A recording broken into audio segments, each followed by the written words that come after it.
الله أكبر الله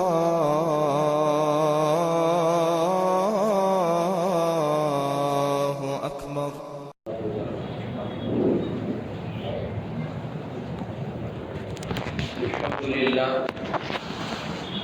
الحمد لله نحمده ونستعينه ونستغفره ونؤمن به ونتوكل عليه ونعوذ بالله من شرور أنفسنا ومن سيئات أعمالنا من يهده الله فلا مضل له ومن يضلله فلا هادي له ونشهد أن لا إله إلا الله وحده لا شريك له ونشهد أن سيدنا محمدًا عبده ورسوله صلى الله عليه وعلى آله وأصحابه وبارك وسلم تسليما كثيرا كثيرا. أما بعد فأعوذ بالله من الشيطان الرجيم. بسم الله الرحمن الرحيم. قل للمؤمنين يغضوا من أبصارهم ويحفظوا فروجهم ذلك أزكى لهم إن الله خبير بما يصنعون. صدق الله العظيم. بزرگان محترم، دینی اور ایمانی بھائیوں، یوں تو گناہوں کی ایک لمبی فہرست ہے اور ہر گناہ جان لیوا ہے، ایمان لیوا ہے، اور کوئی گناہ چھوٹا نہیں ہے، اور کسی ایک گناہ کی وجہ سے بھی اللہ کی طرف سے ایسی گرفت آتی ہے کہ آدمی اس دنیا میں اپنے سر کی آنکھوں سے اس گرفت کو دیکھ لیتا ہے. اور یوں تو کوئی گناہ چھوٹا نہیں ہے، اور یوں تو کوئی گناہ ایسا نہیں جو انسان کے لیے ہلاکت کا باعث نہ ہو. لیکن بعض گناہ ایسے ہیں جن کو محدثین نے کبائر کہا ہے، اور ان میں بھی بعض ایسے ہیں جن کو اکبر الکبائر کہا گیا ہے، یعنی وہ بڑے گناہوں میں بھی بڑے ہیں. اور اس کی بنیادی وجہ یہ ہے کہ ان گناہوں سے صرف اس ایک گناہ کا تعلق نہیں ہے. جن گناہوں کو محدثین نے کبائر کا درجہ دیا ہے اور کبائر کہہ کے متعارف کرایا ہے، تو ایسا نہیں ہے کہ وہ گناہ اپنی ذات میں، نفس گناہ اپنی ذات میں کسی ایک گناہ سے تعلق رکھتا ہو، بلکہ بعض جرائم ایسے ہیں کہ ان کے پیچھے چین جڑی ہوتی ہے.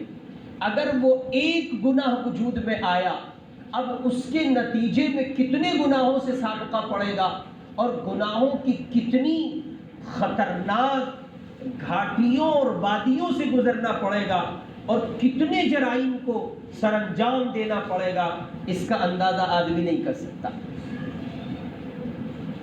اس لیے آدمی کو چاہیے کہ وہ اپنے تحفظات کے سامان کو یقینی بنائے. اولاً تو کوشش ہو کہ ہر صغیرہ سے بچے، تاکہ کبیرہ تک پہنچنے کی نوبت ہی نہ آئے. اور بالفرض اگر صغائر کا مرتکب ہو تو توبہ کے ساتھ اس کی کوشش کرتا رہے کہ کبائر وجود میں نہ آئے. اور بالفرض اگر کوئی کبیرہ وجود میں آ گیا ہے تو جلد از جلد توبہ کرے، معافی مانگے، اور اگر کسی کا حق ہے تو اس کو ادا کرے. پھر اس کی کوشش میں لگا رہے کہ وہ کبائر جن کو اکبر الکبائر کہا گیا ہے، جن جرائم کو بڑے ہونے کا درجہ حاصل ہے، جو بڑے ہیں، اپنے ساتھ چین رکھتے ہیں، ان گناہوں سے بچنے کی بالخصوص کوشش کریں. انہی گناہوں میں سے جن کو بڑے گناہوں میں بھی بڑا ہونا ہے، بڑا ہونے کا درجہ حاصل ہے، یعنی وہ ایک تو یہ کہ گناہ بڑا ہے، ایک یہ کہ بڑوں میں بڑا ہے. انہی گناہوں میں سے ایک گناہ ہے نگاہ کا، آنکھوں کا غلط استعمال۔ بظاہر آپ کو یا مجھے یہ محسوس ہوتا ہے کہ یہ گناہ نہیں ہے، جیسے معاشرے کی موجودہ صورتحال ہے، کسی کی بہن کو، بہو کو، بیٹی کو دیکھنا اور غیر محرم کو دیکھ کر اس سے اپنی آنکھوں کے واسطے سے زنا کرنا، لطف اندوز ہونا، اولاً تو معاشرے میں یہ گناہ ہی نہیں رہا، اور بالفرض جو لوگ گناہ سمجھتے ہیں تو وہ اس کو اتنا بڑا نہیں سمجھتے جتنا بڑا یہ گناہ ہے۔ جبکہ اگر آپ غور فرمائیں تو یہ اتنا بڑا گناہ ہے، اتنا بڑا جرم ہے کہ اس ایک جرم کے نتیجے میں پیچھے جرائم کی دنیا ہے۔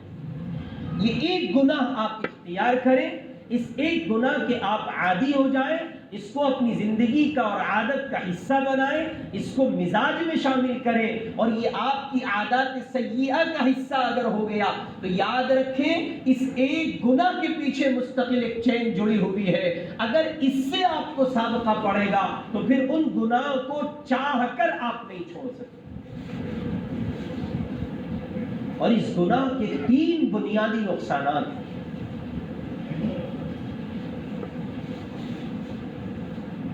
اولین درجے میں قرآن کریم اس سلسلے میں رہنمائی کرتا ہے۔ قرآن کہتا ہے قُل لِّلْمُؤْمِنِينَ يَغُضُّوا مِنْ أَبْصَارِهِمْ وَيَحْفَظُوا فُرُوجَهُمْ، اے ایمان والو، اور یہی حکم ایمان والیوں کو بھی ہے، وَقُل لِّلْمُؤْمِنَاتِ يَغْضُضْنَ مِنْ أَبْصَارِهِنَّ وَيَحْفَظْنَ فُرُوجَهُنَّ، اور اے ایمان والیوں تم اپنی نگاہوں کو نیچا رکھو اور اپنی شرمگاہ کی حفاظت کرو۔ ایک طرف مردوں کو یہی خطاب ہے، ایک طرف عورتوں کو یہی حکم ہے۔ جیسے مردوں کا غیر عورت کو دیکھنا حرام ہے، ویسے غیر عورت کا غیر مرد کو دیکھنا حرام ہے۔ بعض علماء نے تو احتیاط کے ساتھ یہاں تک لکھا ہے کہ اپنے گھر کی باپردہ خواتین کو بازاروں عورتوں کے دیکھنے سے بھی محفوظ رکھا کرو، ان کے اثرات بھی تمہارے گھر کی باپردہ عورتوں کی زندگی پر پڑتے ہیں۔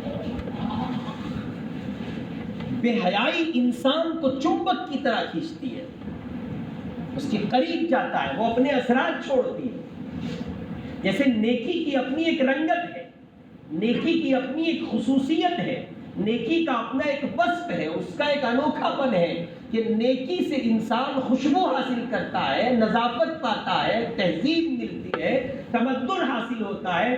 ٹھیک اسی طرح برائی کے اپنے اثرات ہیں، وہ جہاں پائی جاتی ہے وہ یقیناً اپنے اثرات چھوڑتی ہے۔ اور قرآن مجید میں اللہ تعالیٰ فرما رہے ہیں مَن يَعْمَلْ سُوءًا يُجْزَ بِهِ۔ آپ کے ذہنوں میں، میرے خیال میں یہ بات نہیں آنی چاہیے کہ جرائم ہو، فسادات ہو اور اللہ کی طرف سے کوئی پکڑ نہ ہو، کوئی گرفت نہ ہو۔ اس لیے اولاً تو تمام تر معاصی سے بچنے کی کوشش کی جائے۔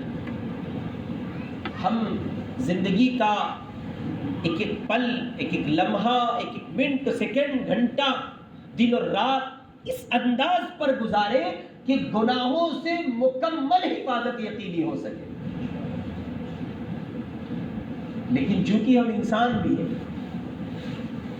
ہم کسی صورت اس بات کو فراموش نہیں کر سکتے کہ ہم انسان ہیں۔ گناہ کو سر انجام دینا یا گناہ کے اعمال کا ہماری ذات سے سرزد ہونا یہ ہماری فطرت کا سرشت کا حصہ ہے۔ اللہ تعالیٰ نے ہمارے نفوس میں، ہمارے اپنے اندر خمیر میں اس بات کو رکھا ہے۔ چنانچہ قرآن مجید میں اللہ تعالیٰ کہتے ہیں وَالشَّمْسِ وَضُحَاهَا وَالْقَمَرِ إِذَا تَلَاهَا وَالنَّهَارِ إِذَا جَلَّاهَا وَاللَّيْلِ إِذَا يَغْشَاهَا وَالسَّمَاءِ وَمَا بَنَاهَا وَالْأَرْضِ وَمَا طَحَاهَا۔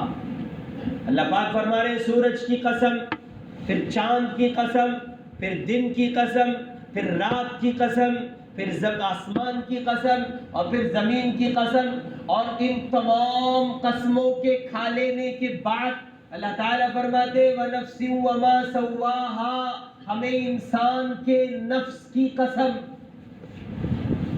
انسان کا نفس اپنے آپ میں ہے کوئی چیز، اللہ پاک کسی چھوٹی اور غیر ضروری چیز کی قسم نہیں کھاتے. پھر فرماتے ہیں فَأَلْهَمَهَا فُجُورَهَا وَتَقْوَاهَا. ہم نے انسانوں کے نفوس میں یہ دونوں مادے رکھے ہیں، وہ خیر بھی انجام دیتے ہیں اور وہ شر بھی جانتے ہیں.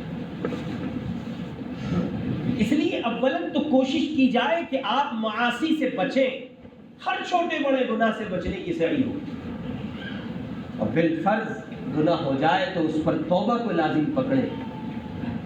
ادھر غلطی ہو ادھر توبہ کرنے میں تاخیر نہ کیجیے. اور کب تک توبہ کریں گے؟ کب تک توبہ کریں؟ ہمارے حضرت خواجہ مجذوب رحمۃ اللہ علیہ، حضرت خواجہ عزیز الحسن صاحب مجذوب رحمۃ اللہ علیہ، جو حضرت تھانوی رحمۃ اللہ علیہ کے اجل خلفاء میں، کشفول مجذوب ان کی شاعری پر مشتمل ایک کتاب بھی ہے. تو حضرت رحمۃ اللہ علیہ کو فی البدی کلام کہنے کا ملکہ حاصل تھا. اس کی ترجمانی حضرت خواجہ صاحب نے شعر میں کی ہے. آدمی کے ذہن میں یہ سوال آتا ہے آخر کب تک توبہ کریں، ہم تو دن رات گناہ کرتے ہیں. حضرت خواجہ صاحب فرماتے ہیں یہ رشتہ محبت کا قائم ہی رکھے، جو 100 بار ٹوٹے تو 100 بار جوڑے. اگر کسی آدمی کے ذہن میں یہ خیال آتا ہے کہ ہم کب تک توبہ کریں، تو اس سے سوال یہ ہے کہ وہ اس در کو چھوڑ کر جائے گا کہاں.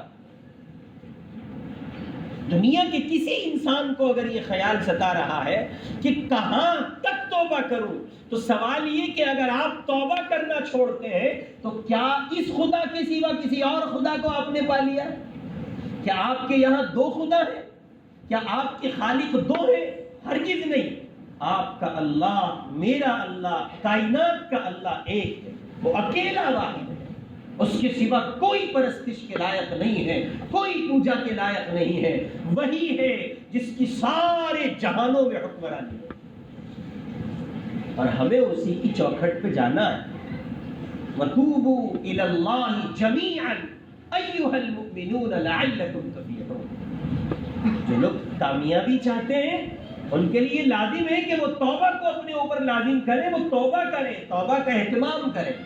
تو اول تو اس کی کوشش کریں کہ کسی صغیرہ گناہ سے، کسی چھوٹے گناہ سے بھی آپ کا سابقہ نہ پڑے، اور اگر پڑ جائے تو پھر آپ توبہ کر لیں. اور مزید یہ کہ اس کی کوشش آپ کی زندگی کا حصہ ہو کہ کوئی بڑا گناہ، اور بڑے گناہوں میں بھی وہ بڑا گناہ جس کے پیچھے چین جڑی ہو، اور جس گناہ کے کرنے سے اور بہت سے گناہ آٹومیٹکلی وجود میں آتے ہوں، ان گناہوں سے بچنے کی بالخصوص کوشش کی جائے. یہ بدنگاہی کا جو گناہ ہے، اس کے 3 بنیادی نقصانات ہیں، اور یہ اپنے آپ میں ایک چین رکھتا ہے. 1 نہیں، 2 نہیں، 3 نہیں، 4 نہیں، سینکڑوں نقصانات یہ گنہگار آپ کو اس مجلس میں گنوا سکتا ہے. اتنا سنگین جرم ہے. سب سے پہلے تو بدنگاہی کرنے والا، بری نگاہ سے کسی کی بہن بہو بیٹی کو دیکھنے والا، اور بری نگاہ چھوڑ دیجئے، میاں اچھی کی نگاہ کی بھی اجازت نہیں ہے. یہاں لوگ کانٹی مار لیتے ہیں، چلو بری نگاہ سے دیکھنے کی اجازت تو نہیں ہے، ٹھیک نگاہ سے تو دیکھ سکتے ہیں. نہیں، ٹھیک نگاہ سے بھی دیکھنے کی اجازت نہیں ہے. وہ ٹھیک کب بری ہو جائے گی اس کا پتہ آپ کو نہیں چلے گا. چنانچہ آپ غور کریں گے کہ عامتاً ہماری نوجوان نسل قوت باہ کے اعتبار سے کمزور ہے. قوت باہ سمجھتے ہو؟ یہ نوجوان بچے پتہ نہیں سمجھتے بھی ہوں گے. نہیں، قوت باہ کہتے ہیں قوت مردانگی کو. مرد ہونے کی جو قوت ہے، انسان کی اپنی جو قوت مردانگی ہے، 95% نوجوان ختم پھر رہا ہے. ختم. یہ کہو گے کتنا بے شرم مولوی صاحب بات کر رہا ہے. صحیح کہہ رہا ہوں. حکما کے چکر لگاتے ہیں، ڈاکٹروں سے دوائیاں لیتے ہیں جب نکاح کا وقت قریب آتا ہے. آپ سمجھتے ہیں؟ اس کا ریزن سمجھیں، اس کی اصل سمجھنے کی کوشش کیجئے گا کہاں لے کے جا رہا ہوں آپ. اگر اس کے پیچھے آپ جائیں گے اور اس کی بیک میں جا کر اصل وجہ تلاش کرنے کی کوشش کریں گے تو یہ بدنگاہی کا جرم آپ کو ملے گا۔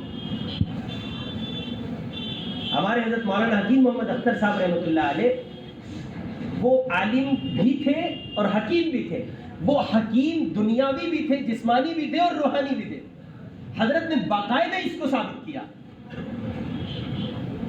اور انہوں نے کہا ہے، وہ ایگزامپل عرض کر رہا ہوں، حضرت حکیم اختر صاحب رحمۃ اللہ علیہ فرماتے تھے جب آپ کسی کو دیکھتے ہیں اس دیکھنے کے نتیجے میں دو چیزیں ہیں، ایک انسان کی شرمگاہ سے نکلنے والا قطرہ منی کا ہوتا ہے اور ایک انسان کی شرمگاہ سے نکلنے والا قطرہ مزی کا ہوتا ہے جو منی سے پہلے آتا ہے پانی کی شکل میں۔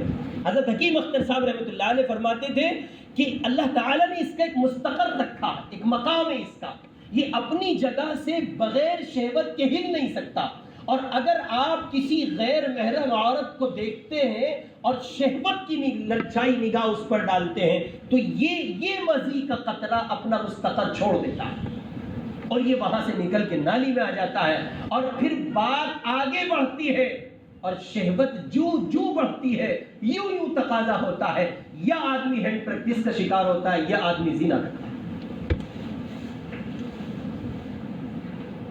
اس کے پیچھے جسمانی گناہوں کی بھی ایک چین ہے اور روحانی گناہوں کی بھی ایک چین ہے۔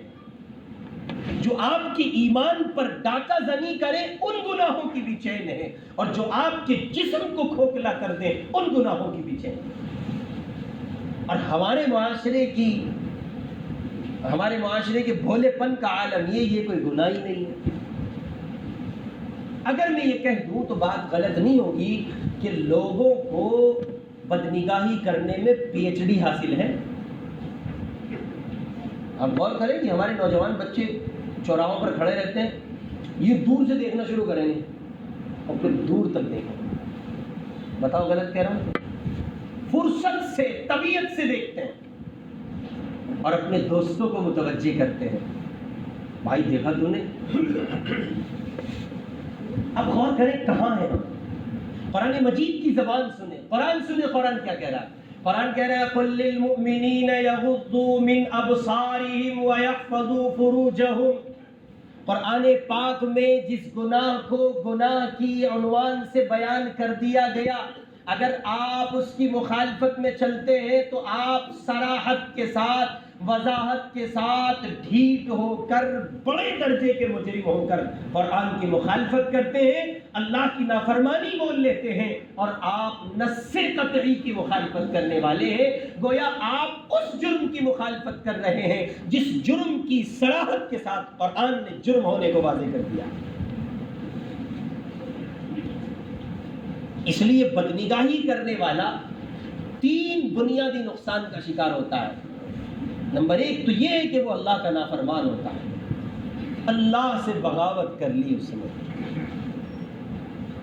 اللہ کے برگزیدہ دیوانے اور اللہ کے رحم کیے ہوئے بندوں کی صف سے نکال کر خود کو اس نے اللہ کے مجرموں میں اپنا نام لکھا لیا، جن پر اللہ کو غصہ ہے، جن پر اللہ غضبناک ہے، ان لوگوں میں اس نے اپنے آپ کو لا کے کھڑا کر دیا۔ قُلْ لِلْمُؤْمِنِينَ يَغُضُّوا مِنْ أَبْصَارِهِمْ وَيَحْفَظُوا فُرُوجَهُمْ۔ قرآن کہہ رہا ہے ایمان والو اپنی نگاہیں نیچی رکھو، اور اگلے جملے پر اگر آپ غور کریں گے تو جو بات میں نے ابھی تھوڑی دیر پہلے کہی تھی وہ سمجھ آ جائے گی۔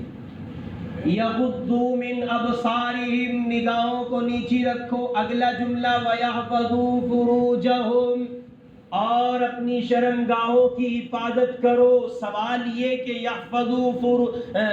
یغضوا من ابصارہم، غض بصر کو اللہ تعالیٰ نے ذکر کیا تھا تو بات یہاں بھی مکمل کی جا سکتی تھی۔ اللہ تعالیٰ نے اس لفظ کا اضافہ کیوں کیا ہے اور اس کو اس کے ساتھ جوڑا کیوں ہے؟ یہ قرآن میں کسی چیز کا سنگم کسی دوسری چیز کے ساتھ بھیجا نہیں ہو سکتا۔ اس کی وجہ یہ ہے کہ قرآن کا ایک نقطہ بھی بھیجا نہیں، قرآن کا کوئی لفظ تو کیا، قرآن کا کوئی زبر زیر بھی بھیجا نہیں ہے۔ جو جہاں ہے وہ حق ہے، یہ میرا آپ کا ایمان ہے۔ اب ہم یہ کیسے تسلیم کریں کہ اللہ تعالیٰ نے اس بات کو یعنی نگاہوں کی حفاظت کے ساتھ شرمگاہ کی حفاظت کو خامخواہ جوڑ دیا ہوگا؟ ہرگز نہیں، یہ اپنے آپ میں لازم و ملزوم ہے، ایک کا دوسرے پر ڈیپینڈ ہے۔ جس بندے کی نگاہ قابو میں نہیں اس کا زانی ہونا یقینی ہے۔ اللہ ہم سب کی حفاظت فرمائے۔ اور علماء نے جن چیزوں کو زنا کے مقدمات میں اور زنا کے دواعی میں اسباب و عوامل میں شامل کیا ہے، ان میں سے بد نگاہی کے جرم کو پہلے رکھا۔ ارے بھائی، آپ اگر کسی کے ساتھ، آپ سے مراد ہم سب ہیں، ہم میں سے کوئی آدمی اگر کسی فعل بد کا مرتکب ہوتا ہے تو ظاہر باتیں دیکھ کر ہی تو ہوگا۔ کسی کو دیکھا نہیں، اس کی صورت بھائی نہیں، من میں جگہ نہیں بنی ہے، اکس نہیں ہوا ہے۔ اکس ہی ہے نا، اکس۔ ہمارے مسلم معاشرے کے ٹھلوے نوجوان روٹی ابا کے دم پہ کھاتے ہیں اور کام کرنے کو راضی نہیں ہے، ٹھلوا پن ان کی زندگی کا شعار بن گیا۔ وہ بیچارے گلیوں میں پھر رہے ہیں، عجیب صورتحال ہے، مجنون جا رہے ہیں، اکس ہو گیا ہے۔ ابھی تو یہی نہیں پتہ اکس کیا ہے۔ آج کل لوگوں کے اسٹیٹس میں بڑی سب شاعری لگی ہوتی ہیں، جسے دیکھو وہ تو وہ بنا ہوا ہے مرزا غالب، ہر تیسرا بندہ اور بے تکی شاعری، اور ایسی ہی شاعری کو پسند کیا جا رہا ہے۔ جسے دیکھو وہ دیوانہ ہے جون ایلیا کا، وہ جون ایلیا نہیں ہے، وہ جنون ایلیا، وہ سب اسی نوع کی شاعری پسند کرتے ہیں، چونکہ زندگی کا محور وہی ہے، گھوم پھر کے لوٹنا وہی ہے۔ آج ہماری بھی کوئی گرل فرینڈ ہوتی ہے، یہ محور ہے ہمارے جوانوں کا، یہ سرکل ہے، دور تک جائیں گے۔ ہمارا کوئی ہے نہیں بھائی، ہم کسی اپنا دکھا سنا ہے۔ یہ ایک ایسا ٹرنل پوائنٹ ہے کہ بندہ کہیں بھی جائے آئے گا ہی۔ عجیب بات بھائی، آپ اگر اتنے ہی کہیے کہ آؤٹ ہو رہے ہیں، اتنے ہی اوور ہو رہے ہیں، تو آپ کو چاہیے آپ نکاح کر لیجئے، جلدی سے کہیں رشتہ لگائیے اور رشتہ لگا کر کے نکاح کے فرائض انجام دیجیے۔ نہیں، نکاح تو نکاح ہے ہمارے یہاں، نکاح پہ کیا چرچا کی جائے؟ نکاح 30 32 33 35 38 40 سال کے سنڈوں سے پوچھو نکاح ہوا؟ ابھی گائے مانگا، ہاں دودھ کے دانت بھی نہ ٹوٹے، ابھی تو ابھی پرسوں ہی تو پیدا ہوئے تھے آپ۔ ایسے نوجوانوں سے ملاقات ہوئی ہے جن کی 40 سال عمر ہے، جوانی اپنی زندگی اپنی دہلیز کا دم توڑے چاہتی ہے، اب جوانی ختم ہو رہی ہے، 41 میں بھائی صاحب بڑھاپے میں قدم رکھیں گے، اب شادی ہو رہی ہے، کیا کرے گا یہ؟ جب اس کی عمر 60 کی ہوگی ننھے کو کھلاوے گا، پتہ چلا ننھا ذرا سی دیر کمر میں بیٹھ گیا، بڈھے کی کمر میں درد ہو گیا۔ جلدی شادی کرنے کے فوائد میں سے ایک بنیادی فائدہ یہ ہے، جب آپ کمزوری کی سیڑھی پر چڑھ رہے ہوتے ہیں، آپ کے ساتھ جوان سہارے موجود ہوتے ہیں، آپ کے بچے تو آپ کو سہارا دیتے ہیں۔ اور دیر سے شادی کرنے کا نقصان یہ، آپ بھی کمزور ہو چکے ہیں اور وہ نسل بھی کمزور پیدا ہوئی ہے، بڑھاپے کی اولاد، اسے بھی سہارے کی ضرورت ہے، آپ کو بھی سہارے کی ضرورت ہے۔ نتیجہ کیا نکلتا ہے؟ دونوں بے سہارا ہو جاتے ہیں۔ اس لیے نکاحوں میں عجلت کریں، نکاحوں میں جلدی کریں، چھوڑیں یہ سب گھٹو اور گھٹنے کو، ان رسمیات کے جال کو توڑیں، صرف نکاح اتنا آسان بنائے نکاح کے نکاح کرنے میں کسی قسم کی کوئی دشواری واقع نہ ہو، اور یہ آپ ہی کر سکتے ہیں، یعنی جن کا نکاح ہے وہی کر سکتے ہیں، کوئی دوسرا نہیں کر سکتا۔ عامتاً اس کو ڈال دیا جاتا ہے ماں باپ پر کہ صاحب ماں باپ کوئی نہیں، وہ ہے نا، جب لڑکا اور لڑکی ہو راضی تو کیا کرے گا؟ کچھ بھی نہیں کرنے کا، یہی کنڈیشن ہے بھائی، نکاح آپ کا ہے، آپ اگر یہ ٹھان لیں کہ ہمیں سنت کے مطابق کرنا ہے، کیا کریں گے ابا، کیا کریں گی امی، اور کیا کریں گے وہ زبردستی کے بہنوئی اور پھوپھا؟ یہ دو رشتے بڑے خطرناک ہیں، یہ ایک نمبر کے چنڈال ہوتے ہیں، ظالم کہیں گے، شادی کے موقع پہ نکل جاتے ہیں اپنے اصلی فن کے ساتھ، ہم ہیں چھوڑیں گے نہیں، اتنے ہزار کا تو ہار لاویں گے، بھکاری کہیں گے ظالم۔ ان کو توڑے، یہ رسمیات ہیں، ان چیزوں کی کوئی حیثیت نہیں۔ غرض یہ دوسری طرف چلا گیا تھا، عرض کر رہا تھا بد نگاہی جو جرم ہے، جو گناہ ہے، وہ ایسا ہے کہ اس ایک گناہ کے پیچھے متعدد گناہ جڑے ہوئے، اس کے کرنے کے نتیجے میں دیگر گناہوں سے آپ کو گزرنا پڑے گا، اور ان گناہوں کی انتہا میں جو گناہ ہے وہ زنا ہے۔ اللہ ہم سب کی حفاظت کرے۔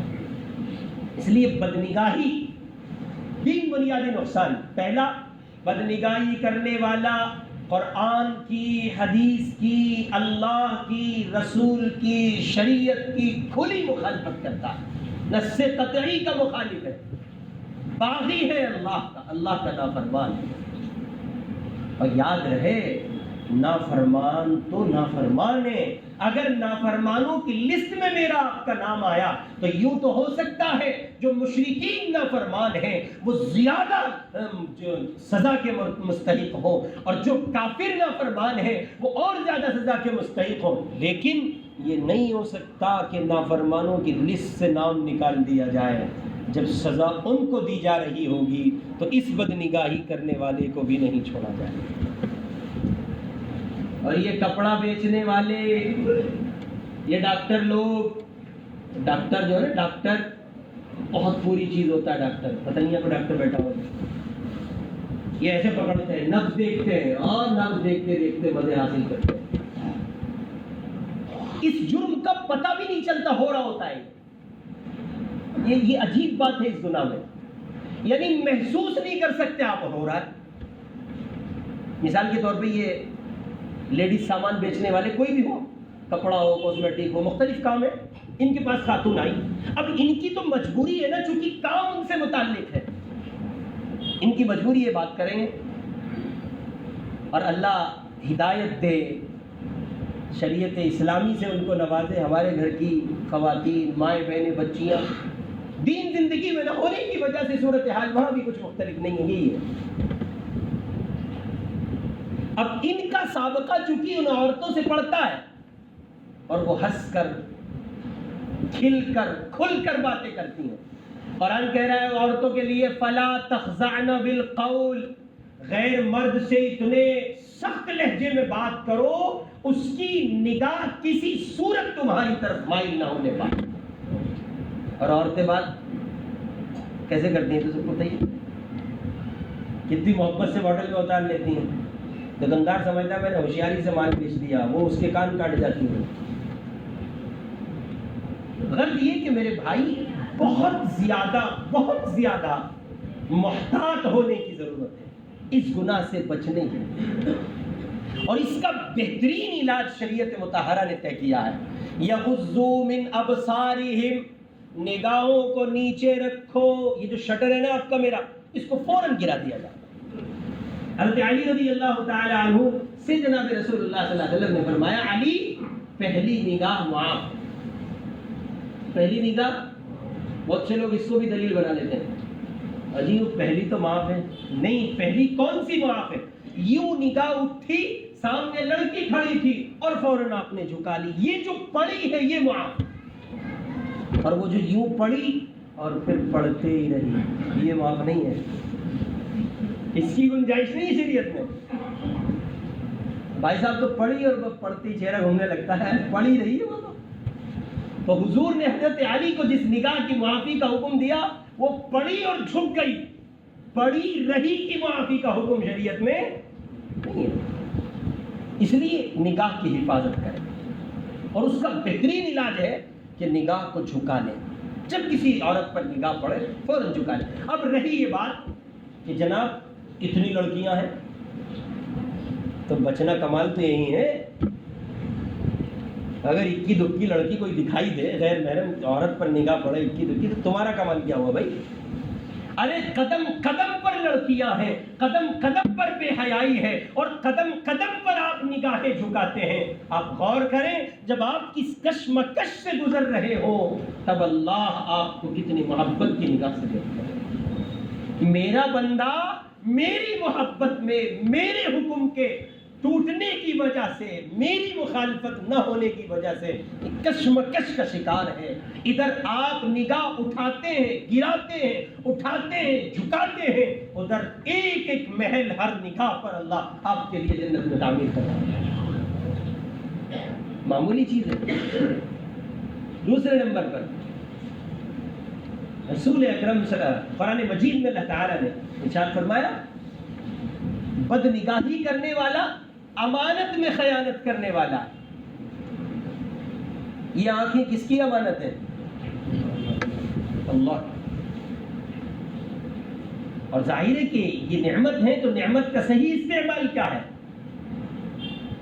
جیسا نعمت دینے والے نے کہا ہے ویسا اس کا استعمال ہونا چاہیے. تو امانت میں خیانت کرنے والا ہے وہ بندہ جو بدنگاہی کرنے والا ہے. قرآن کہہ رہا ہے یعلم خائنۃ الاعین، ہم تمہاری آنکھوں کی چوریوں سے خوب واقف ہیں، خوب جانتے ہیں ہم آپ کی آنکھوں کی چوریاں.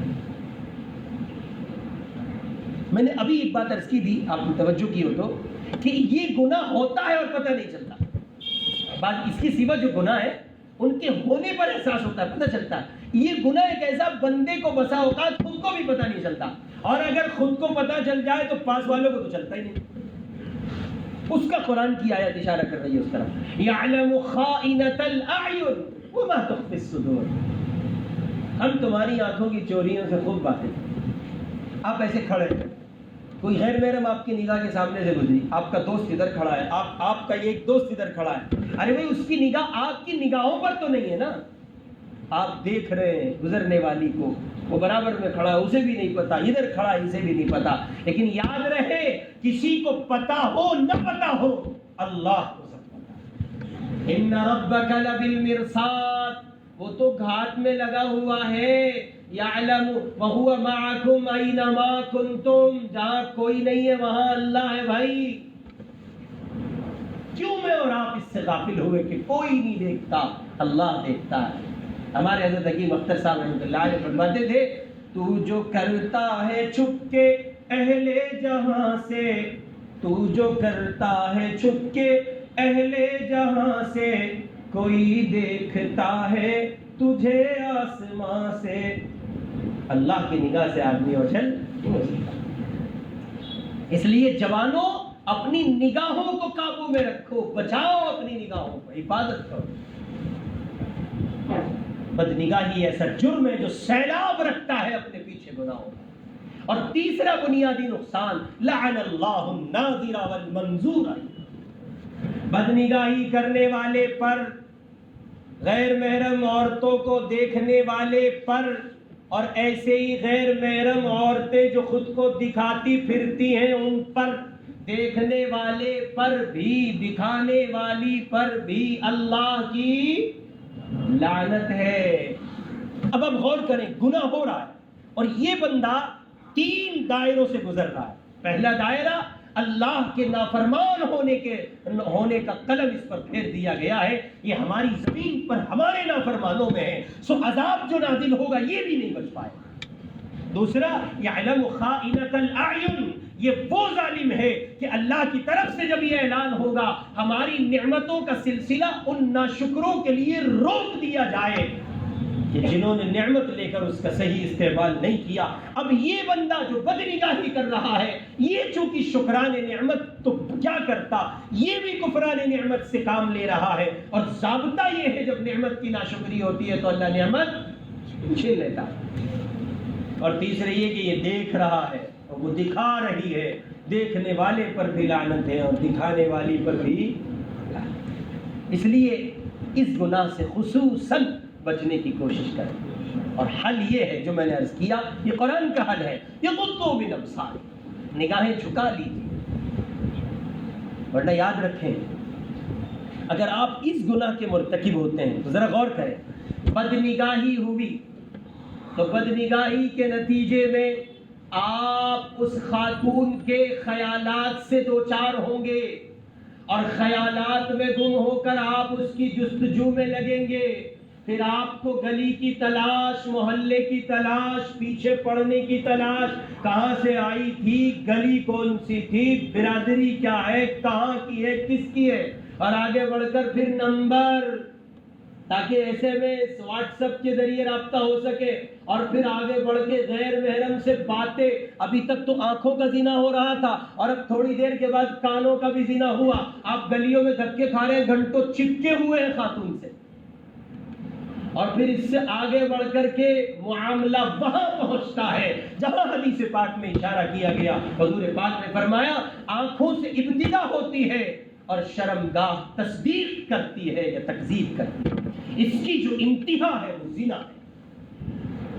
اللہ ہم سب کی حفاظت فرمائے. اور بہت ڈرنے کی ضرورت ہے جن لوگوں کا سابقہ عورتوں سے پڑتا ہے، یعنی ایسا کام ہے ان کا کہ خواتین سے سابقہ زیادہ پڑتا ہے. بہت ڈرنے کی ضرورت ہے. اور سنو یہ ایسا مرض ہے یہاں اگر یہاں لگا رہا تو یہ حج کر کے بھی نہیں چھوڑتا. اور حج کر کے تو چھوڑ دو، یہ گناہ حج میں بھی نہیں چھوٹتا. وہاں تو ساری دنیا کی آمیں. ہاں حاجیوں کو جہاز میں دیکھنا کبھی.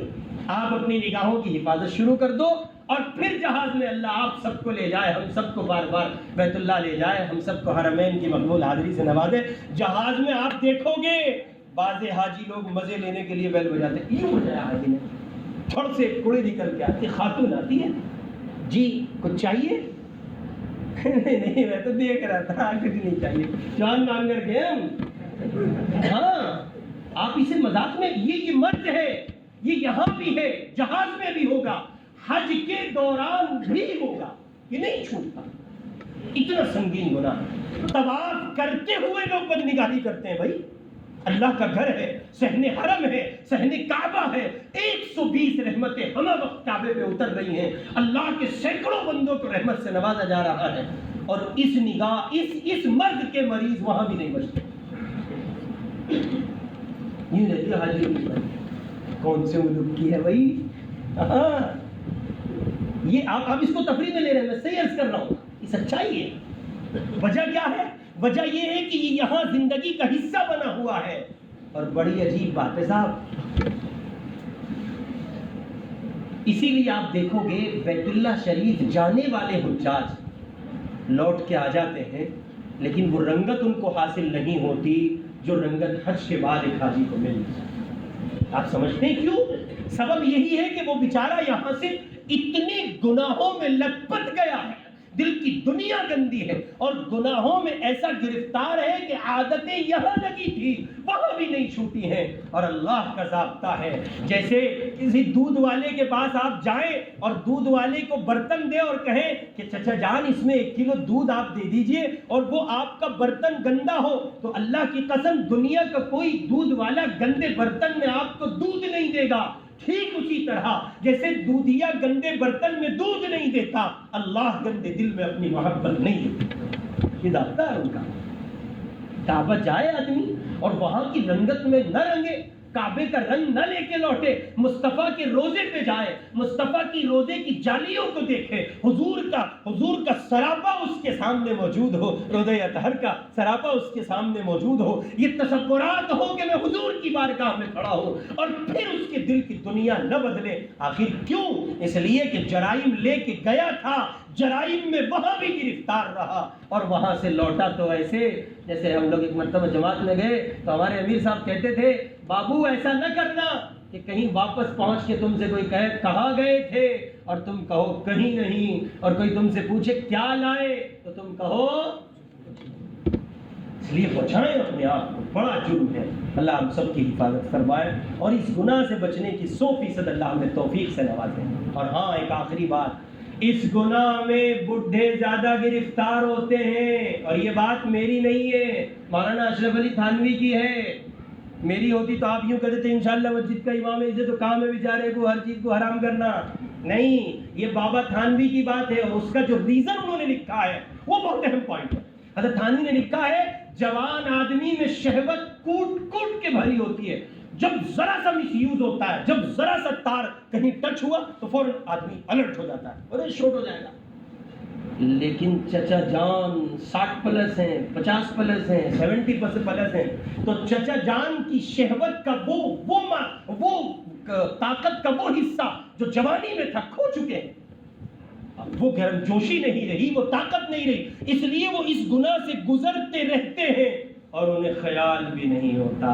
اور اس کا ایک ایگزامپل آپ کو دوں، بڑے بوڑھے، بڑی عمر کے بوڑھے جو سارے محلے کے چچا ہو چکے ہوتے ہیں، سارے محلے کے دادا ہو چکے ہوتے ہیں، سارے خاندان کے ابا ہو چکے ہوتے ہیں، ان کی خدمت میں کنواری بچیاں، پھر وہ شادی شدہ ہو جاتی ہیں، بیائی بڑی بچیاں آتی ہیں اور وہ اپنے گود میں بچہ لیے ہوتی ہیں اور وہ آ کے سر جھکا دیتی ہیں اور کہتی دادا السلام علیکم. تو وہ تو سر جھکا رہی ہے باپ کی حیثیت سے، اور دادا کے من میں میل ہے، اندر کی دنیا گندی ہے. دادا یہاں سے ہاتھ پھیرتے ہیں اور یہاں تک ہاتھ پھیرتے ہیں. کبھی ٹرائی کر لینا، تجربہ کر لینا، یہ معاشرے کا پریکٹیکل بتا رہا ہوں. حضرت تھانوی رحمۃ اللہ علیہ کہتے ہیں یہ وہ جرم ہے جو جوانوں سے زیادہ بوڑھوں میں پایا جاتا ہے، اور وہاں چونکہ احساس ہوتا ہے جوانی میں شہوت و طاقت کی وجہ سے، یہاں احساس نہیں ہوتا. اس کا یہ مطلب ہرگز نہیں ہے کہ سارے بوڑھے ایسے، یہ یاد رہے، یہ خوب یاد رہے. یہاں یہ مطلب ہرگز نہیں کہ دنیا کا ہر بوڑھا ایسا نہیں. بوڑھے لائق تعظیم ہیں، لائق اکرام ہیں، سر ماتھے پر ہیں، لیکن مرض کی جہاں تک بات ہے، تشخیص مرض کا جہاں تک تعلق ہے، اس کو حضرت تھانوی رحمۃ اللہ علیہ نے واضح کیا ہے. 3 بڑے نقصان: اللہ کا نافرمان، امانت میں خیانت کرنے والا، اور اس بندے پر اللہ کی لعنت ہوتی ہے. اللہ پاک میری آپ کی سب کی حفاظت فرمائے اور اس گناہ سے بالخصوص اللہ ہمیں بچنے کی توفیق نصیب فرمائے. وآخر دعوانا الحمدللہ. ویڈیو کے نیچے سبسکرائب کے بٹن پہ کلک کریں، بیل کے آئیکن پہ کلک کیجئے تاکہ ہر نئی ویڈیو کی نوٹیفیکیشن آپ کو مل جائے.